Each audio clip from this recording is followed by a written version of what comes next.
What's up guys? Good morning! It's me, your Kuya Ian, your Kuya Boy Ride. And welcome to this new vlog. Long ride po tayo ngayon, papunta ng Apari. So maglulup tayo, Luzon Loop. At ang rutang babaybayin ko ay yung kabila, dito sa may La Union, Ilocos route. Tapos ang pabalik ko ay yung Isabela, Nueva Ecija route. So baliktad ang ruta ko no. Sa ngalan ng Ama, ng Anak, Espiritu Santo, Amen. Shout out St. Peter Church. So long ride tayo sa malayo. Long ride sa malayo.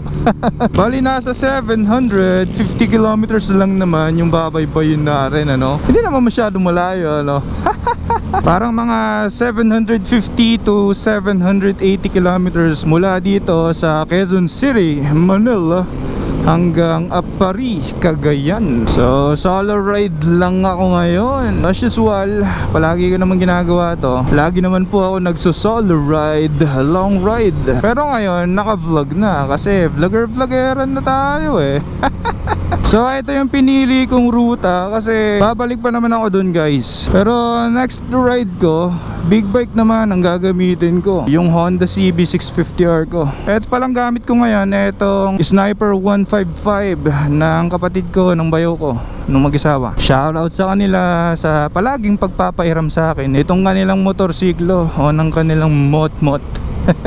Sa susunod na ride ko, nagamit yung big bike ko, kaya ang uunahin kong ruta yung nasa mapa o itong nasa Google, na ang ruta Nueva Ecija, Isabela hanggang Apari. Tapos pabalik ko naman mula Apari, Ilocos at La Union naman ang ruta ko pabalik dito sa Manila. So time check, 5 AM in the morning. Actually 12 midnight or 12 AM sana ako aalis Kanya nga lang mas maganda magbiyahe ng araw para iwas delikado, di ba? Tsaka para kitang kita tayo kasi maliit lang tayo Tsaka hindi tayo maingay, hindi tayo naka big bike ngayon. Hindi tayo masyadong pansin sa daan kapag kagabi. So again, 750 to 780 kilometers itong babaybayin kong ruta na Manila, La Union, Ilocos to Apari. At nasa 15 oras ang biyahe or 14 to 15 hours. Hindi tulad nung kabilang ruta na Manila, Nueva Ecija, Isabela to Apari na 12 hours lang ang biyahe kasi nasa 550 kilometers to 580 kilometers lang yun Ayon kay Google ayon sa mapa, ayon sa Google Map. Uy, matindi yun Nagtapon ng basura. Shoutout dito sa nasa harap natin. Disiplina naman po. So nasa total of 15 hours itong lalakbayin ko hanggang Apari. Siguro gagabihin na ako makarating sa Apari. Tapos may stay na akong hotel doon, or lodge, or transient, or cheap rental rooms doon, mga paupahan na pwede kong pahingahan o tulugan. Pero siguro bibilis-bilisan ko ng konti para makarating ako doon kahit papaano bago magdilim. So babakbak ako, papaspas tayo. De, charot lang. Chill ride lang tayo guys. Syempre, alam nyo naman ako kilala nyo naman ako kaya lang Sniper 155 ang gamit ko. Itong motor na to apakalakas nito, apakabilis pa sa 150cc category De, joke lang. Chill ride lang talaga ako ngayon guys kasi long ride to mahal ko pa buhay ko. Kaya nga naka full gear ako ngayon So yun, sa palagay ko naman kakayanin ko to etong mahabang long ride na ito. Mahabang long ride. Kakayanin ko to guys, syempre. Araw-araw nga ako nagmo-moto taxi, maghapon magdamag nga ako nagbabiyahe. Partida may pasero pa ako nun may back ride ako, may angkas ako. Tapos bumabiyahe ako maghapon, katirikan ng araw. Tapos magdamag, kalaliman ng gabi. Hopya, naku po. Ano? Shoutout dito sa nasa harap ko. Nahagip ko ng camera, boy. Dito na nga tayo. Kakaliwa tayo dyan So yun, kakaliwa na tayo. Sakto, magliliwanag na. Masarap na magbiyahe-biyahe nito mamaya. At maliwanag na yung daan. Pero kitang kita ko naman yung lubak eh. Kasi 4 ilaw na ito eh oh. Ayan. Ayan. Oh, ito yung stock, ang dilim. Ito liwanag, 2. O mas maliwanag, 4.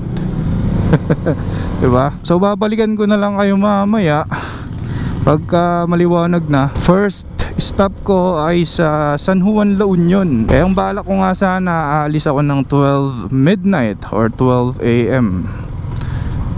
Opya. So ayun, service road na tayo, pabulakan na tayo. So ayun nga po, balak ko sana aalis ako ng 12 AM para 6 AM nasa San Juan, La Union na ako. Doon po ako magpapahinga at magbe-breakfast. Eh sakto, sunrise yun, tapos sa tabing dagat ako nun. Sarap sana nun no. Eh kaya lang alas 5 na ng umaga ako umalis eh. So tanghali na ako makakarating ng San Juan, La Union. Sakto yan, alas 12 nandun na ako. Kung chill ride lang pero kung papaspasan ko, eh di mas maaga sa alas 12 makakarating ako dun. So bawat madadaanan kong lugar, i-shoutout ko yan guys, para naman kahit pa paano ma-appreciate nyo na dinaanan ko yung mga bayan ninyo. Actually first time ko ito mag Luzon Loop. Unang pagkakataon ko makakarating ng dulo ng Luzon o dyan sa Apari. So sa mga next ride ko naman, dyan naman ako gagawi sa Mountain Province. So ayun, problema ko lang neto guys, dahil araw ako babiyahe. Eto, maraming kasabayan sa daan na transpo. Mga commuter, lalo ngayon, weekday ngayon eh. Ayan, mga papasok mga estudyante, tsaka mga empleyado. Eh bayan-bayan pa naman ang dadaanan ko. Hindi ako naka big bike, kaya hindi ako makakapag-expressway. So madedelay ako sa mga kasabayan ko. Ayan, katulad nyan, mga tricycle, mga jeep, mga e-bike, mga kuliglig, at kung ano-ano pa. So that's about it for the intro ng vlog episode na ito. Balikan ko na lang po kayo mamaya kapag maliwanag na. Then shoutout na lang tayo mamaya sa bawat bayan na madaraanan ko. Uy, expressway na tayo, NLEX na tayo. Kanya nga lang, service road. So yan, let's go. Ayun, lumiliwa-liwanag na. So shoutout sa mga taga rito sa Valenzuela. Woo! Sarap talaga umataw dito sa expressway. Dito sa service road. Tataw tayo. Sarap. Apakaangas, apakalakas, apakabilis ng Sniper 155. 90 na tayo. Kopya. Alright, so maliwanag na. Bulacan na tayo. Shoutout sa mga taga rito sa Bukawe. Dito pala yung maraming bilihan ng paputok o ng mga fireworks. O dito yung sikat na mga gawaan at pamilihan ng mga fireworks. Alright, Malolos City, Bulacan. Shoutout po sa mga taga rito. Alright, dito na tayo sa bayan ng Kalumpit, Bulacan. Shoutout po sa mga taga rito. Alright, Pampanga na tayo. Shoutout po sa mga taga rito. Yun no, Pampanga Arc. Tingnan nyo yung Mount Arayat. Oh, ganda. Ang ganda oh. Bang. Ganda ng tanawin dun. Alright, Tarlac na po tayo. Shoutout sa mga taga rito. Luisita, Tarlac City. Shoutout. Herona, Tarlac. Shoutout po sa mga taga rito. Paniki, Tarlac. Shoutout. Alright, Mancada, Tarlac. Shoutout. Sarap mag-ride. Scenic pretty tayo. Ayun no, tingnan niyo pa ako. Talaga nakabuka ka no. Pero dahan-dahan lang naman ako nakahawak naman ako sa trigger dito sa preno. Eto nga pala guys, etong dala-dala ko na to. Eto yung si kuya. Opya. Bayan.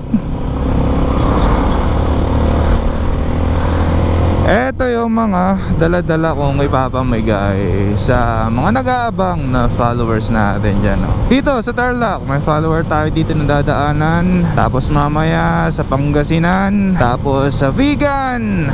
Tapos doon sa Tuguegarao, Cagayan. Ipapamigay natin itong mga to. Mga boy ride apparels ito. Hindi ko alam kung may nag-aabang sa akin sa Apari, ano. Kung sakaling may nag-aabang sa akin doon, may dala akong isang helmet. Ipapamigay ko yan doon. Pero kung wala, di sa mga susunod na ride na lang natin, ano. Dinala ko lang naman yung helmet na yan pang giveaway para i-bless natin yung iba, ano. Lalo na yung mga solid follower natin. Malay nyo naman, di ba? May nakaabang sa akin dyan sa Apari.